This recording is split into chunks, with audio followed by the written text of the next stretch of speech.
guys, how are you doing today? Welcome back to a random lifestyle vlog. If you're new here, my name is Paulina. This channel is mostly about beauty and that includes skincare, makeup and fragrances. Today we're going to be talking about another 2024 fragrance release, and that's the new Yves Saint Laurent Libre Flanker Flowers and Flames. So what a name for a flanker, right? So the original Libre was released several years ago, and it's this beautiful concoction of lavender, orange blossom and vanilla.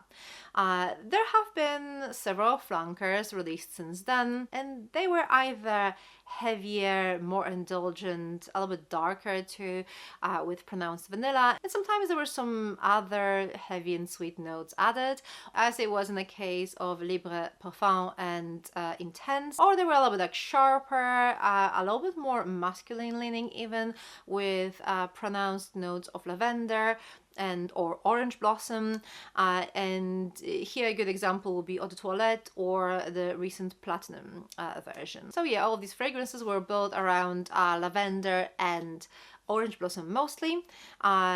Quite often vanilla too, but in some flankers we did not really have much of that or any of that. But they were either going in this indulgent, sweet, heavy direction or something a little bit sharper, more masculine maybe. It was like either this or that. Now we have this newest fragrance, which is Flowers and Flames, and this is described as Eau de Parfum Floral. So this was supposed to be a floral Eau de Parfum. So let's have a look at the notes. So the top notes here are lavender and bergamot. And then we have middle notes of orange blossom, lavender, coconut, lily and palm tree. And then base notes, it's just vanilla. So what do you think looking at these notes? I mean, first of all, I was a little bit surprised because it doesn't really look very floral to me. Like, yes, we do have floral notes here, but these are the same floral notes that have been popular in the previous flankers, so like nothing really new here. Also, the name Floral and Flames, I mean, where did that come from? Not too sure. So yeah, I was a little bit surprised with that, and I still kind of am, because I don't think this name describes this fragrance that well. And also, this being floral, I would assume that there will be some extra floral notes here, which they're not. So what do I think about this fragrance? I think for the first time ever, they've actually done a flanker that's neither heavier nor sharper or more masculine. This fragrance is a little bit different, but it's like a softer, more kind of like a balanced version of the original. I think this coconut note adds a little bit of softness to this fragrance, makes it a little bit creamier too.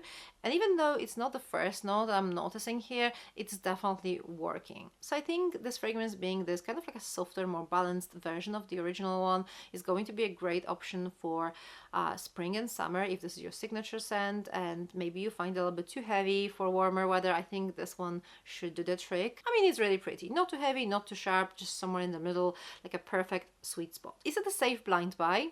If you were to buy any of those Libre fragrances, I think this one is probably the safest because of how kind of like nicely balanced it is. I think this is not the most unique of the flankers there. I also think it is pretty similar to the previous releases. So if you already have some of the Libre fragrances in your collection and you're thinking, is this different enough to justify buying it? I don't think it is. I think it is pretty similar to the original fragrance, but a little bit softer, a little bit more mellow, a little bit more warm weather appropriate. As for longevity and sillage, I would say the sillage is moderate to strong. It's still quite a noticeable fragrance. It's good for lasting, but not as good as the original and some other flankers from the past. So to sum it up, what do I think? I think this is a really pretty scent.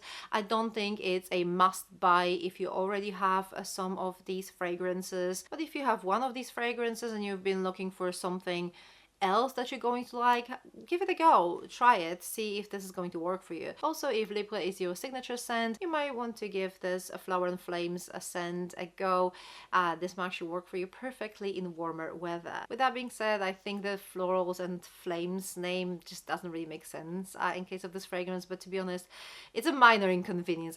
I don't really care. I'm not really too bothered about that, but it just doesn't really seem to be matching the fragrance, at least from my perspective. Okay guys, so these are my thoughts about the new Yves Saint Laurent Libre Flowers and Flames. Have you tried it? If so, let me know what you think about it. Alright, so this is everything from me today. Thank you very much for watching. For more fragrance related content, check those videos over here. I'm going to see you very soon. Take care. Bye!